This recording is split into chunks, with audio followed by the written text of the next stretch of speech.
Nama saya Marta Mando. Saya kuliah di Stikes Wirausaha, jurusan profesi keperawatan. Di sini saya akan menjelaskan bagaimana kita memberikan bantuan hidup dasar pada pasien yang tiba-tiba berhenti jantung, henti nafas, henti jantung, atau yang biasa disebut dengan resusitasi jantung paru atau RJP. RJP itu yaitu adalah resusitasi jantung paru, merupakan usaha untuk mengembalikan fungsi sistem pernafasan dan saraf yang terganggu ke fungsi yang optimal, yang sering disebut dengan bantuan hidup dasar. Bantuan peredaran darah dan pernafasan sebelum bantuan ahli datang.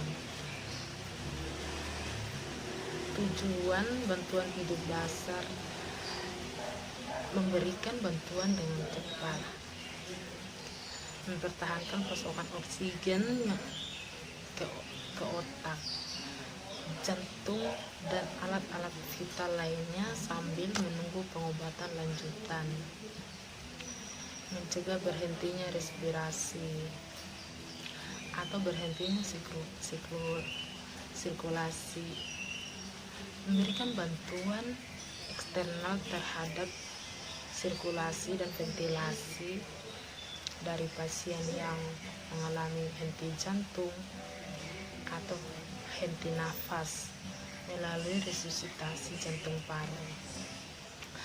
Pasien atau korban henti jantung dan nafas. Pertama, kita menemukan pasien yang jatuh, kecelakaan, atau misalkan pingsan tiba-tiba, kita harus melalui prosedur yaitu dengan memastikan lingkungan aman, pasien aman, yang penolong juga aman, kita sendiri. Kita sebelum benar-benar kita memastikan pasien ini henti jantung atau henti nafas dan tidak ada trauma dada atau di bagian iga, sehingga tidak menimbulkan luka baru pada pasien atau fraktur dada. Langkah-langkah melakukan tindakan RJP atau resusitasi jantung paru. Jika kita menemukan korban terjatuh atau pasien terjatuh, pastikan kita mengenali kejadian henti jantung. Pastikan lingkungan aman, cek respon korban atau pasien, tepuk guncang bahu korban dengan memanggil Pak. Apakah Bapak baik-baik saja? Aktifkan sistem emergensi. Pasien tidak respon, panggil bantuan, aktifkan code blue. Ambil AED jika tersedia. Cek pernafasan korban, tentukan korban bernafas atau tidak bernafas dengan normal atau hanya terdengar suara gasping.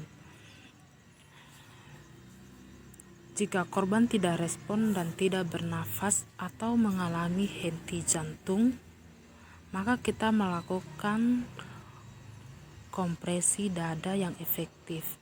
Tekan cepat minimal 100 kali per menit, tetap tidak lebih dari 120 kali per menit.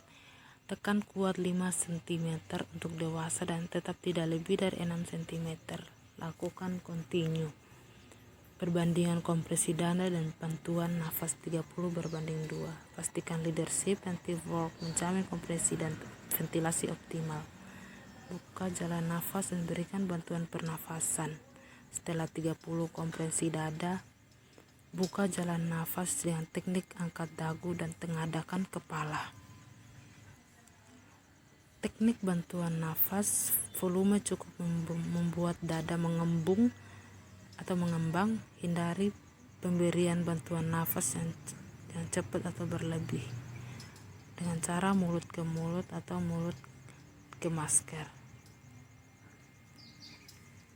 Lanjutkan siklus 30 kompresi 2 bantuan nafas.